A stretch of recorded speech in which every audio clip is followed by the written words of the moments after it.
Mark Levine, it's always a pleasure. Thank you so much for this interview. It's my pleasure, Libby. We love our channel I-14 here, I can't tell you.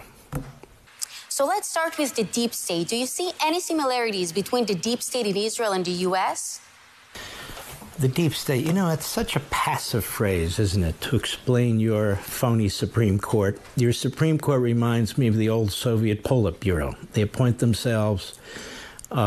They talk loudly with righteous indignation. They pretend they're actually doing something legal. They wrap themselves in black robes and claim to be doing justice. And they've decided to seize power, and this has been going on now, as you know, since the 1990s, from the people. The people of Israel do not live in a democracy anymore. They live in a judicial tyranny. It is that simple. We've never seen anything like this in Western civilization. In fact, there is nothing like this in Western civilization. Your court is worse than any court that I've ever known because it pretends to be promoting democracy. It pretends to be using judicial review as we do in the United States and other countries. It is not. It is a tyranny.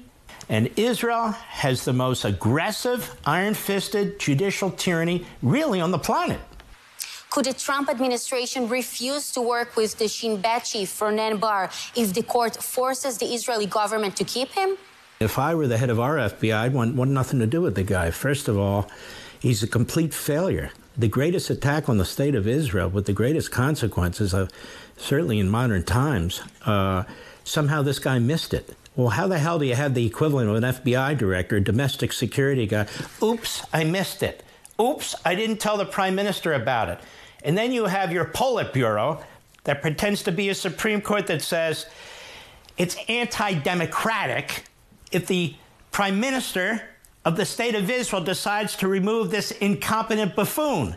So we on the Supreme Court decide that for now we're going to stay it because we don't want the prime minister to have all this power where he can decide who actually reports to him. He should resign because he is a disgrace. He will go down in history as a disgrace. And I can't speak for our government, but if I were our FBI director, I'd want absolutely nothing to do with him. Why? Because he's a complete screw-up. That's why. If the court were to place Prime Minister Netanyahu in a state of incapacity, is there a possibility that the Trump administration would not recognize the change of government in Israel? So if the Supreme Court does that, I can tell you on my platforms, and I won't be alone, there's going to be massive condemnation, a complete humiliation of the state of Israel by this court. This court is defying the whole reason that Israel was founded in the first place. The left in Israel is as crazy as the left in the United States. They would rather the left in Israel weaken the state of Israel against its real enemies if they can take out the prime minister and appoint their own. That's how sick this is. Benjamin Netanyahu, in free countries, is considered heroic. Mark, from a U.S. perspective, how does it look when an appointment official, in this case, the Attorney General, backed by the court, forces the government to follow his directives? Your Attorney General would be very comfortable being the Attorney General for any despot on the face of the earth, because that's what she is. She's an attorney for a... well, who the hell is she an attorney for? I mean, is she the attorney for the Supreme Court? Is she attorney for the people? Is she the attorney for the government?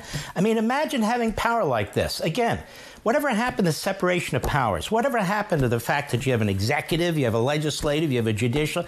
What is happening to our beloved Israel? What's happening is it's unraveling from a representative democracy to a centralized tyranny.